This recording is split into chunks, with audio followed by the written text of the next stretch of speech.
Un libro sin recetas para la maestra y el maestro fase 6, que corresponde al nivel de secundaria. ¿Qué tal?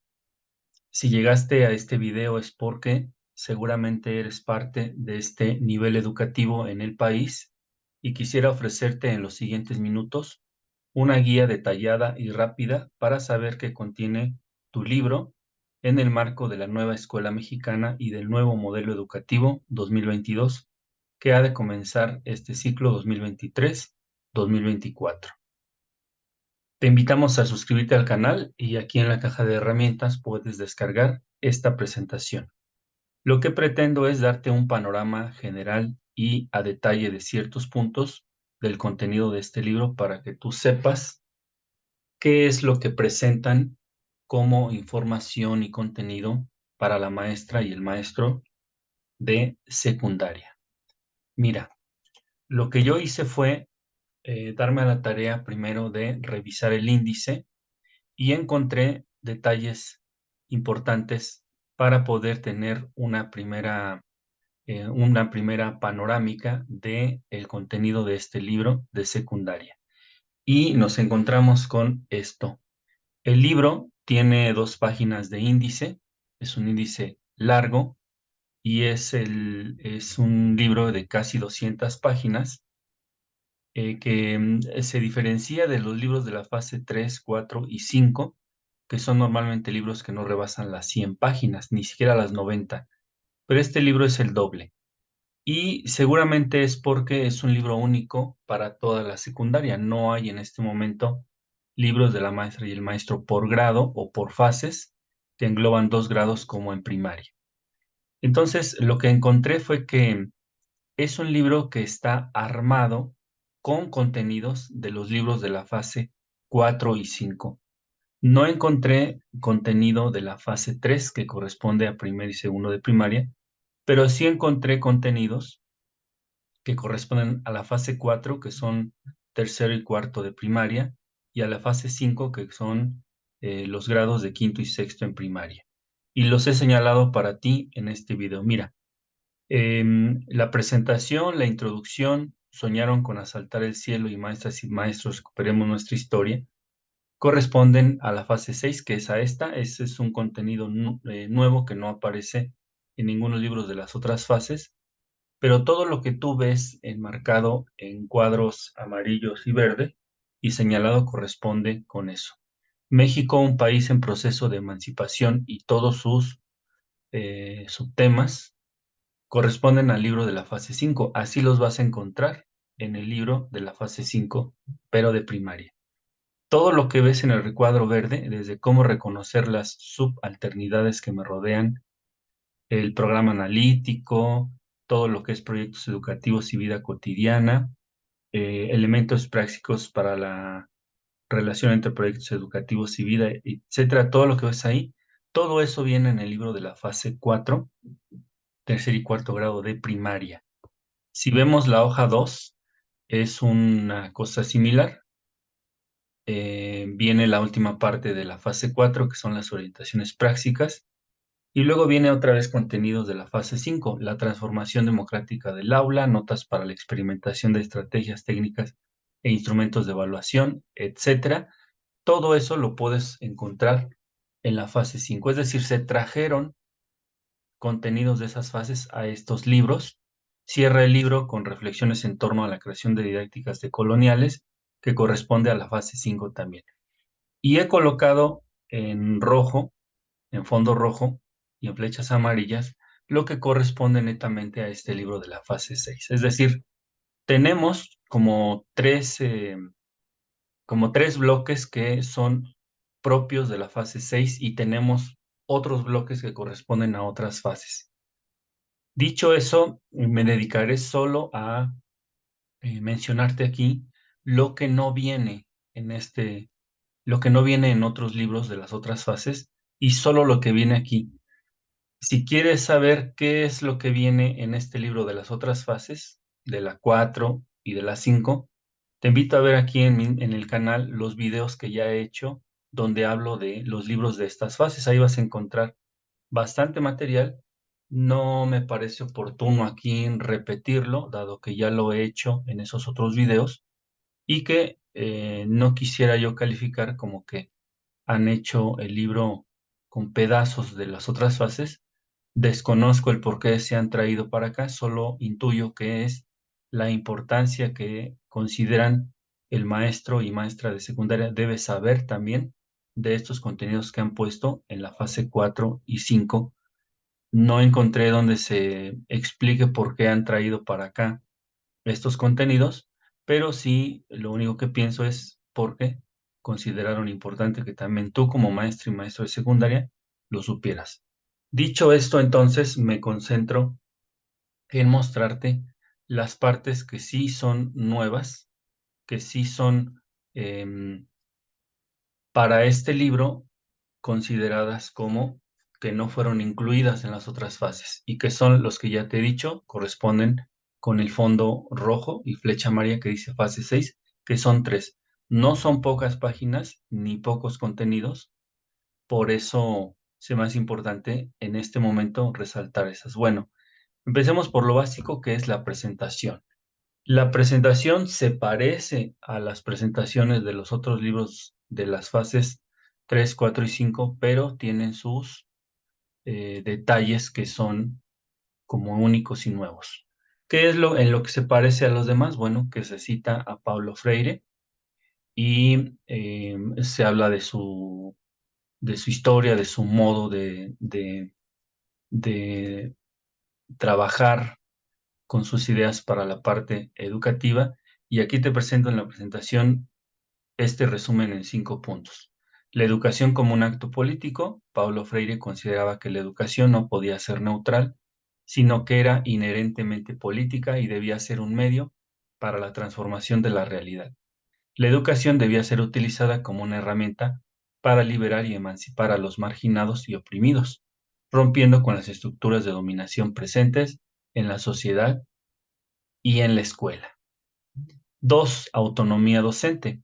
Freire instaba a los maestros a ejercer su autonomía en la toma de decisiones respecto al currículo y la metodología en el aula. Reconocía la importancia de los saberes y experiencias docentes acumulados a lo largo de los años para enriquecer la enseñanza y promover un enfoque educativo que respondiera a las condiciones concretas de existencia de los estudiantes, las comunidades y regiones del país. 3. Codiseño y diversidad.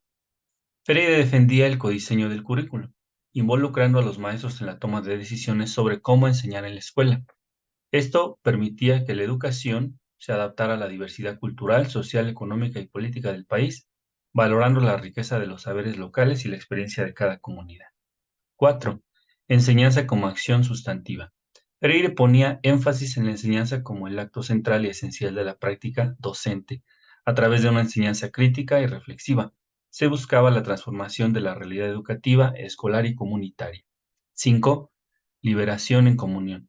Freire destacaba la idea de que nadie se libera solo, sino que la liberación y emancipación son un proceso colectivo que se da en comunión con los otros. La educación debe fomentar la solidaridad, la cooperación y la participación activa de todos los involucrados para lograr una sociedad más justa y equitativa.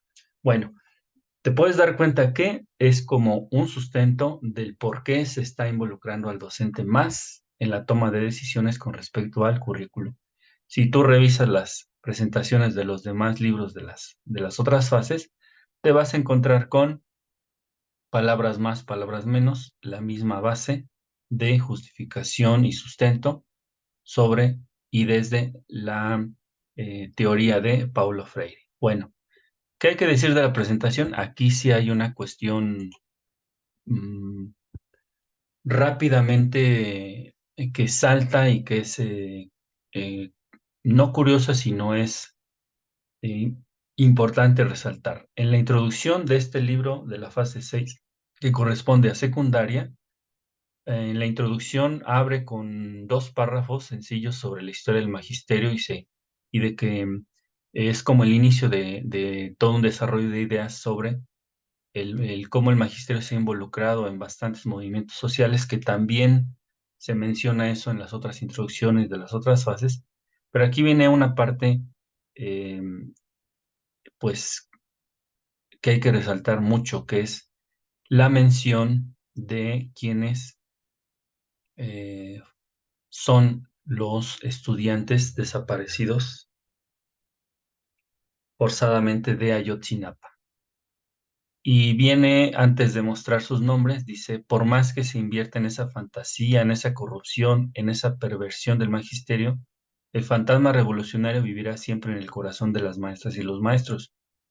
Siempre habrá estudiantes normalistas y profesores organizados para conmemorar alguno de los tantos crímenes de Estado, y todo el tiempo responderá en nuestras almas y cabezas la duda sobre aquellos asesinatos que no fueron consignados, los desaparecidos que nadie buscó o que nadie encontró. Siempre permanecerán en nuestros corazones los nombres de quienes fueron asesinados por perseguir un ideal. Siempre estarán en nuestra memoria los nombres que nunca debemos olvidar. Y vienen estos dos cuadros con los nombres de los estudiantes desaparecidos de Ayotzinapa. Es una cosa que me parece así muy, muy, muy importante resaltar. Parece que es una especie de homenaje, de mención a estos muchachos que perdieron la vida, desgraciadamente, hace ya varios años y que sigue el caso abierto. Dentro de esa misma introducción encontramos, entre otras, estas ideas que yo rescaté para este video y que tú lo sepas. En la introducción se habla de la historia del magisterio y que no es fácil de rastrear y está llena de distractores y fantasías románticas que retratan a los docentes como sujetos sumisos y abnegados, cuando en realidad su herencia cultural es revolucionaria, insurgente y transgresora. Aunque los medios de comunicación, las políticas públicas y las asociaciones civiles intenten romantizar al magisterio y silenciar su espíritu revolucionario, siempre habrá maestros y estudiantes dispuestos a conmemorar los crímenes de Estado y recordar a quienes murieron persiguiendo un ideal. A lo largo de las décadas, los gobiernos han ocultado y actuado desde las sombras para reprimir y desaparecer opositores, creando una narrativa que los presentaba como terroristas y desadaptados para justificar la represión. El expresidente mexicano Luis Echeverría Álvarez ordenó ocultar la represión durante la Guerra Sucia en México y se ocultó bajo un manto protector que se remontaba a la política humanista de asilo de Lázaro Cárdenas. La historia de empatía entre los gobiernos de Cuba y México dificultó que desde el extranjero se observara la tiranía y el sadismo con que actuó el Estado mexicano contra su pueblo durante la Guerra Sucia. Hasta ahí la parte de la introducción, con estas ideas que espero te sirvan para tener una idea global de esto. Vamos con este otro primer punto que sí corresponde a este libro de la fase 6 y que no aparece en los demás. Se llama Soñaron con asaltar el cielo. La lucha por la justicia social. Desde la promulgación de la Constitución de 1917, diversos líderes y grupos en el estado de Morelos y otras partes de México han buscado luchar por la justicia social, preservando sus ideales a través de la siembra de armas y la autodefensa. La confrontación del poder. Diversos movimientos y líderes como Rubén Jaramillo, Arturo Gamís, Genaro Vázquez Rojas, Lucio Cabañas y otros han enfrentado al poder y la corrupción gubernamental para proteger los derechos de los trabajadores y comunidades marginadas. Radicalización de la lucha. La represión del Estado y la falta de soluciones a las desigualdades sociales llevó a algunos grupos a la radicalización y a la formación de movimientos guerrilleros en distintas regiones de México. Influencias internacionales. La Revolución cubana y el Mayo francés de 1968 ejercieron una influencia significativa en la conciencia de los jóvenes mexicanos, llevándolos a buscar cambios y justicia social, incluso a través de la lucha armada. Represión y desapariciones forzadas. El Estado mexicano no respondió a las demandas y protestas sociales con violencia. Respondió a las demandas y protestas sociales con violencia, tortura, desapariciones forzadas y represiones, lo que llevó a la radicalización y la conformación de grupos clandestinos revolucionarios. En resumen, el texto muestra un panorama histórico de distintas luchas sociales en México, marcadas por la búsqueda de la justicia, la radicalización ante la represión y la influencia de movimientos internacionales en la conciencia de los jóvenes. También se proporciona una serie de acontecimientos y movimientos de carácter político y social en México durante la década de 1960. Aquí se presentan algunas ideas principales de eso. El Festival de Avándaro de 1971 se convirtió en una expresión de rebelión juvenil y fue malinterpretado por el poder como un atentado a la moral y las buenas costumbres. Guerrillas y secuestros. Grupos guerrilleros como FUS, FLN y FRAP llevaron a cabo secuestros y acciones armadas con el objetivo de obtener cambios sociales y políticos en el país, represión y militarización. El gobierno respondió a los movimientos radicales con represión, detenciones, desapariciones forzadas y militarización de zonas donde operaban grupos insurgentes. Lucha por los desaparecidos. Hubo una lucha por la presentación de los desaparecidos, liderada por personas como Rosario Ibarra de Piedra, buscando justicia y esclarecimiento de los casos de desapariciones. La estrategia del vuelo de la muerte.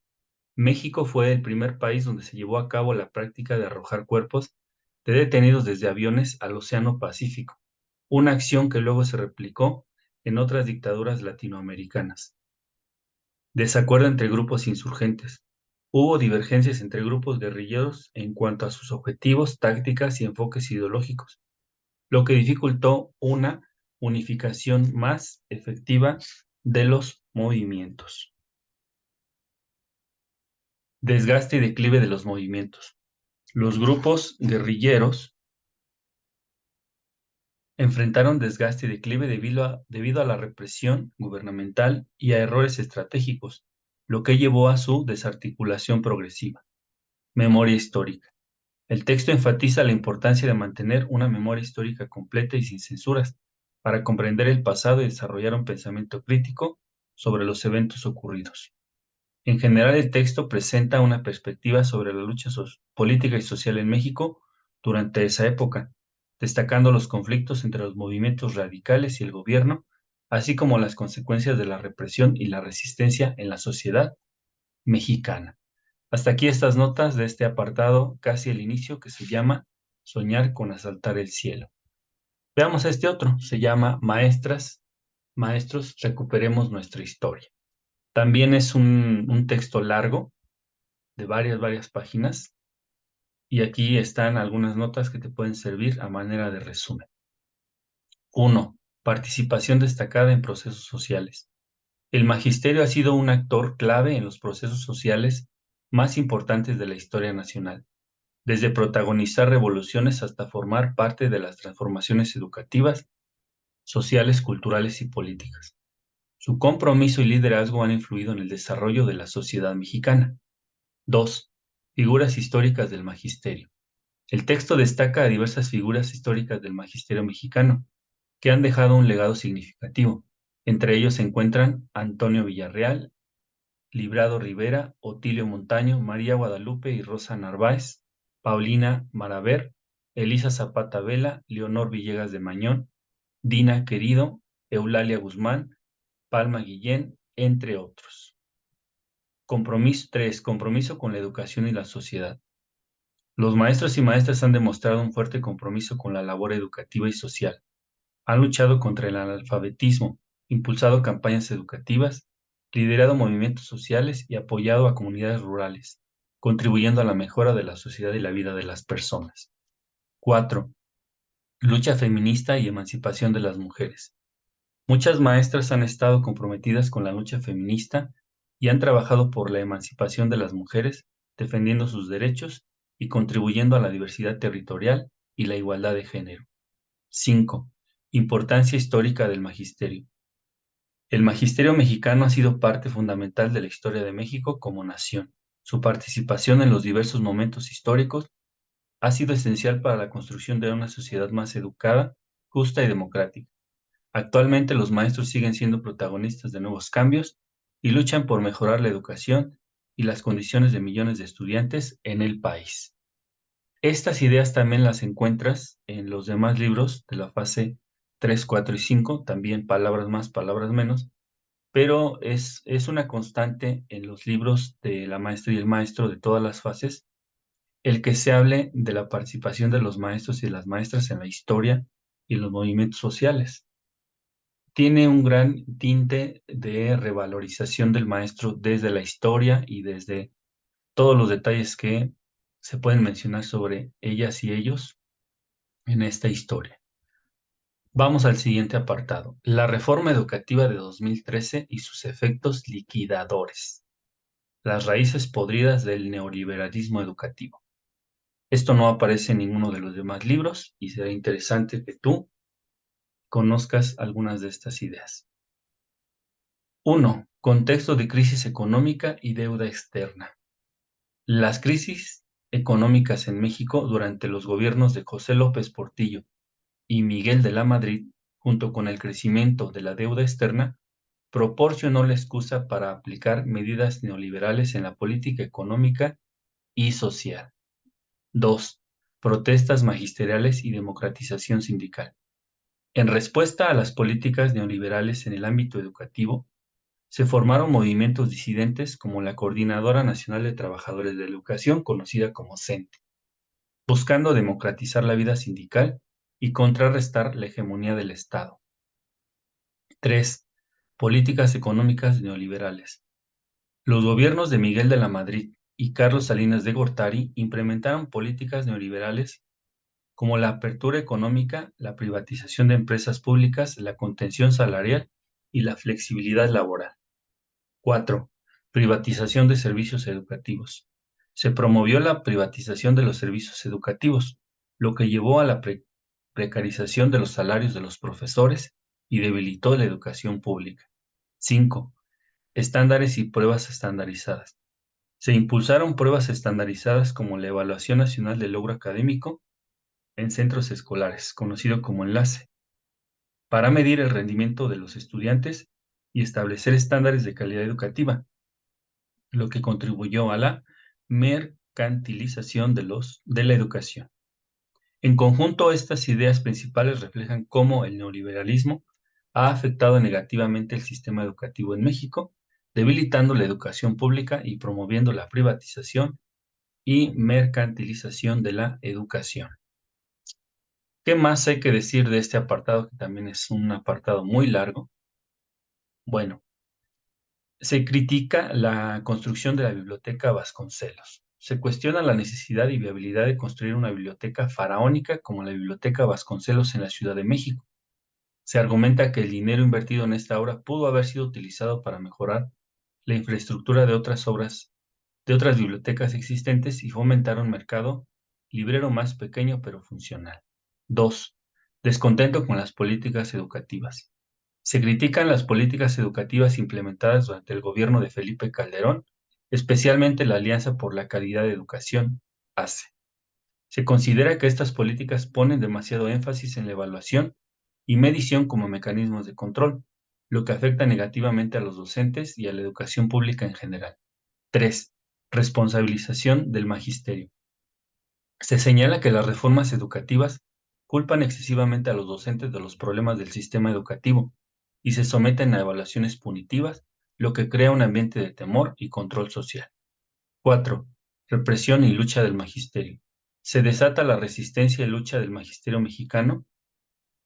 Se destaca la resistencia y la lucha del magisterio mexicano contra las reformas educativas y las medidas punitivas impuestas por el gobierno.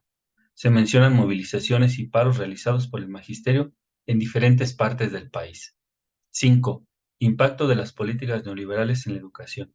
Se critica el enfoque neoliberal en las políticas educativas que priorizan la privatización, la competencia y la medición sobre una educación formativa e integral, y se argumenta que estas políticas debilitan la educación pública y afectan negativamente a los docentes y estudiantes. En resumen, el texto aborda el descontento con la construcción de la Biblioteca Vasconcelos, la crítica a las políticas educativas implementadas durante el gobierno de Felipe Calderón, el señalamiento de la responsabilización del magisterio y la resistencia del mismo contra las reformas educativas, y el impacto de las políticas neoliberales en la educación en México. Aquí viene otro como tema hermano de este que se llama la reforma educativa neoliberal de 2013. Bueno, aquí se va a hablar pues ya del gobierno anterior de Peña Nieto. 1. Mejorar la calidad de educación básica. Uno de los objetivos principales de la reforma era elevar la calidad de la educación básica, buscando obtener mejores resultados en las evaluaciones internacionales como la de PISA. 2. Ampliar la matrícula y mejorar la calidad en educación media, superior y superior. La reforma tenía como objetivo aumentar la cobertura en los niveles de educación media superior y superior, al mismo tiempo que buscaba mejorar la calidad de la educación impartida en estos niveles. 3. Recuperar la rectoría del sistema educativo nacional. Se pretendía que el Estado asumiera un papel más activo en la dirección y control del sistema educativo, manteniendo el principio de la laicidad en la educación.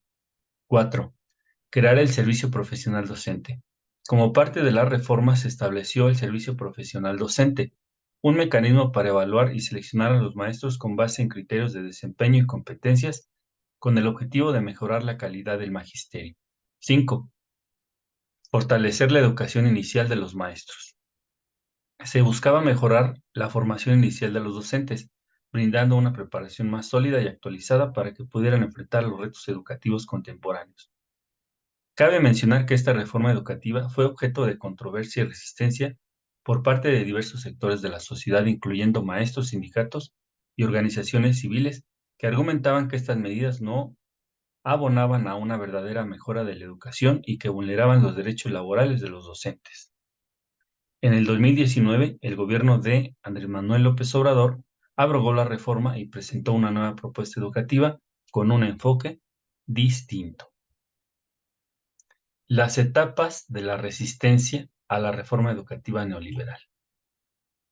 Bueno, la reforma educativa neoliberal contravino los derechos constitucionales adquiridos y tratados en tratados internacionales en derechos humanos y laborales.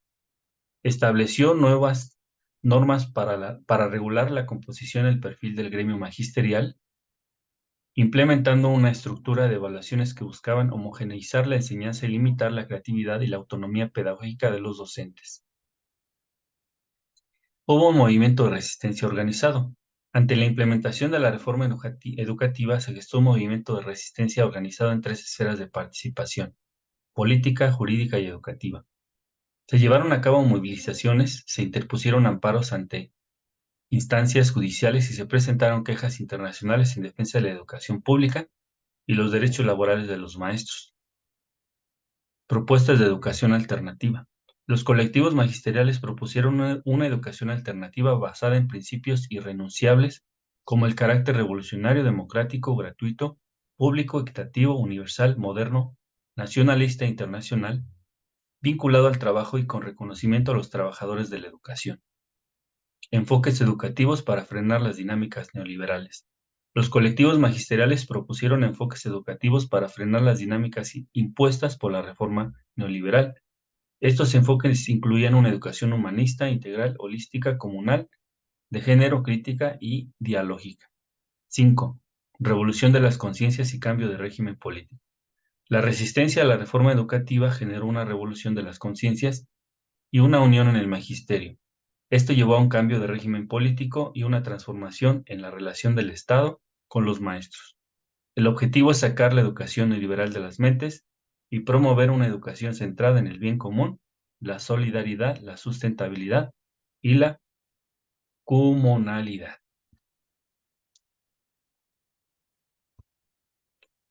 Bueno, después ahí el libro da un salto.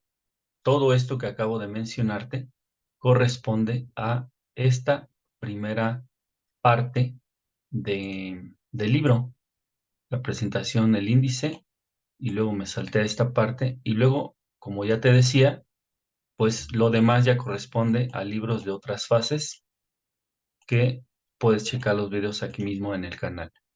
¿Qué es la última casi parte, la penúltima parte que trae el libro? Pues habla sobre un apartado de salud mental y autocuidado en las y los docentes. Y eso también es importante. No son muchas páginas, son apenas 9, 10 páginas, y eso es todo lo que viene como novedad en el libro de secundaria. Vamos a revisarlo, también preparé esta última diapositiva para eso. Salud mental y autocuidado en las y los docentes de educación básica. Bueno, vienen diferentes pequeños temas o contenidos. El último es el que me pareció relevante, que es como una guía muy, muy larga de qué es lo que los docentes tenemos que cuidar, y de eso haré un video aparte. Pero aquí vienen las ideas generales de este apartado. Por un lado, dice, hay que abordar la historia del magisterio y las reivindicaciones educativas desde una perspectiva más íntima y cercana, que incluya la dimensión emocional y los sentimientos de los protagonistas. 2. Destacar la importancia del lenguaje conceptual y las citas de autoridad para describir los datos y hechos históricos, pero también incorporar una narrativa más emotiva que conecte con el lector. 3. Dar mayor énfasis a la salud mental como tema central en la historia del magisterio y la gestión escolar. Explorar cómo la salud mental afecta el desarrollo individual de maestros y estudiantes y cómo puede influir en la calidad de la educación. 4. Integrar ejemplos concretos y casos reales para ilustrar los conceptos de salud mental, resiliencia, factores de protección y de riesgo. Utilizar historias humanas para hacer más accesibles y comprensibles estos conceptos. 5. Abogar por la importancia del autocuidado tanto para maestros como para estudiantes, destacando la relevancia de crear entornos seguros y de apoyo emocional en las escuelas para promover la salud mental en la comunidad educativa. Y hasta aquí las notas sobre salud mental. Ya si lo lees a detalle encontrarás pues por ahí más curiosidades. Haré un video exclusivo solo para que veamos la lista de recomendaciones que la Secretaría hace a la maestra y el maestro en general. Hay cosas curiosas que quizá te llamen la atención, te provoquen molestia, pero bueno, las revisaremos en otro video. Espero que estas notas te ayuden a conocer de qué va, de qué tiene el libro de la maestra y el maestro fase 6 de nivel secundaria. Muchas gracias por ver este video. Te invito a que se lo compartas a otros compañeros de tu nivel secundaria, que te inscribas al canal y que actives las notificaciones para cuando subamos nuevo material que te puede servir. Muchas gracias.